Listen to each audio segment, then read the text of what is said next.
Good morning, and happy Wednesday from the farm. Welcome to another episode of Thinking Outside the Soil, where we get to talk story about topics related to the farmers and ranchers that are using hydroponic practices to grow the crops and creatures we need to eat. And I am your host, Seany Alfalfaseed. Thank you for being with us on this beautiful morning. We are tweaking our sprout mix just a little bit, and it's looking awesome. So I can't wait to see how well it's received with these girls. Today, I wanted to talk more about the advantages of hydroponic fodder. I got the opportunity years ago when I was at university in Hawaii to work with new farmers that were first learning about hydroponics and how it could be advantageous for them, how could they use it, what did they want to do with it. One of the first farmers that approached us was this guy named Ed Otsuji, and he said, I was interested in aquaponics. I want to use fish to grow plants so I can better compete in the marketplace. And my professor said, hey, we're going to go visit Mr. Otsuji at his 4-acre farm. And I kind of chuckled inside a little bit, and he goes, yeah, it's this large farm on the side of a volcano. And I said, large farm? 4 acres is like a garden back home, in Colorado. And my professor looked at me and he explained to me, he goes, a lot of us here don't have the luxury of having that much space.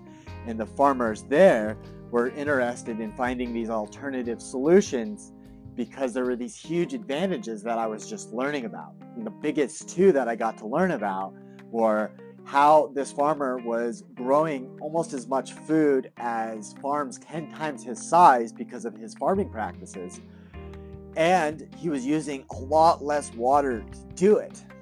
And he came across this because he was adopting these different hydroponic practices. For him, he was growing aquaponics. He had some tilapia and was selling watercress and was very successful with selling Japanese vegetables. But what was neat was that he didn't have to spend a lot of time doing whatever it is that he needed to do. And once he got this aquaponic system, I got to see how well he was able to use time. And he spent a lot of his time being able to spend it on the farm rather than doing work. So I thought today would be a good time to talk more about the water savings and land sparing potentials of hydroponic fodder. And you are going to get sick of me, but I am going to just keep bringing this up over and over and over again. All of us hydroponicists will rave about these things. We have voices now in the fodder world that are finally speaking up on popular platforms and coming out and showing us the science from these companies that are making profits by helping farmers get better products out to people and allowing them to protect the planet. There's companies out there like Hydrogreen, Renaissance Ag, and Fodder Tech, and they're all talking about it. So what they're showing is that the industry is starting to adopt. So I'm very excited to see these cattlemen adopting this stuff. And I'm here to say, let's keep feeding this fodder to our livestock. And I'm here to advocate for our chickens. Now, as this show grows, I am going to start bringing in other guests, other voices in the industry, so we can hear some of the perspectives and get the chance to ask them some of those burning questions that we may have. And the plan is to break up some of those conversations throughout the week with some commentary front and back of the guest perspectives. I'll be able to tell you a lot more as I'm hearing back from those people that have shown interest. You let others know why they should listen to the show too. Today I will talk about those two main things, the water savings and land savings potentials of using hydroponics to feed our livestock. Water savings are the biggest thing that I talk about. I love water. It's one of the favorite aspects of talking about hydroponics. And we have seen across the board a 90% savings within the industry. Farmers growing hydroponics for produce and growing produce for livestock, or growing food for livestock. Guess we don't grow produce for livestock. That's how we've differentiated that word. They've all shown, though, that there's significantly less water. They're using significantly less water than going into the field. And that is because the plants are able to utilize that water as efficiently as possible, and the water isn't lost to the environment. It's not lost mostly to evaporation and to the runoff that can occur. There's episodes on alfalfa that point out some of these comparisons about the water savings potentials. So I brought up in those episodes that alfalfa uses just over 3,000 gallons of water to produce 1 ton, whereas in the field you're using over 18,000 gallons.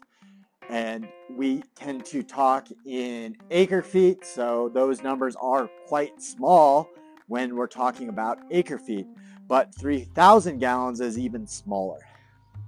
Or another way we could say that is that hydroponic alfalfa is using about 2% of an acre foot, or compared to 20% of an acre foot. Or we could say it's a drop versus a bathtub full. Or we could just keep it simple at 90%. It's easier to use percentages rather than be so silly. The other advantage of hydroponic fodder is its land saving potentials. How much land are we sparing by using hydroponic practices instead of traditional soil methods? And ironically, it's near 90% as well. Wait, sorry, not coincidentally, it's near 90% as well. I think Alanis Morissette messed us all up a while ago. But companies like Hydrogreen, in the research that they've done in Alberta, show us how much land we are able to save. Hydrogreen and the researchers and farmers that did the work were able to grow a ton of hydroponic barley on 400 square feet. 400 square feet is like a 2-car garage. It's not very much space. In comparison, if we grew that same amount of barley in the field, we're looking at about 1/3 of an acre, especially if we use the USDA average of about 3 tons per 1 acre.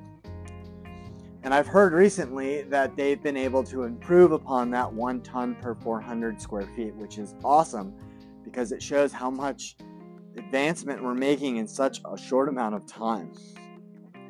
I like to think of that as another way. We're using 1% of an acre versus 33% of an acre.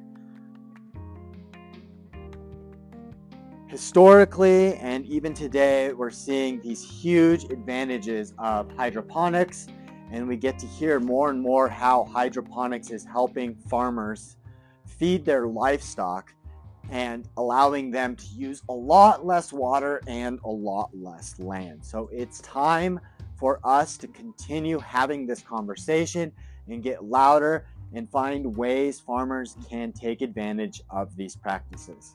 So do listen to other previous episodes for some of those suggestions, but that is all I have for us on this Wednesday morning. If you've enjoyed this or any of the other previous episode, leave a review. Let others know why they should listen too. If you'd like to learn more about how hydroponic fodder helps farmers save water, improve livestock quality, and become better stewards, get yourself a copy of my book over at thinkingoutsidethesoil.com. All I need is your address, and I will rush you a copy within a week. Don't forget, as a special listener, there are some links below in the comment box. Get yourself some of our Blooming Health Blend sprouting mix and some of the goodies from the affiliate links. It helps support what we do here. Take care and have a lovely day.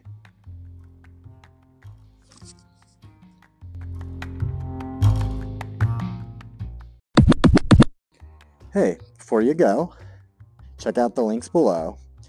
Leave me a rating and review and follow the show. Don't forget to get yourself some of our Blooming Health blended sprouting mix. Our mix has been shown to get the best eggs and create the healthiest flocks. With feed costs going up, right now's the time to lock in a subscription so that you can get the best eggs without having to go to the grocery store or the feed store anymore. Check out the links below to get yourself some Blooming Health blended sprouting mix.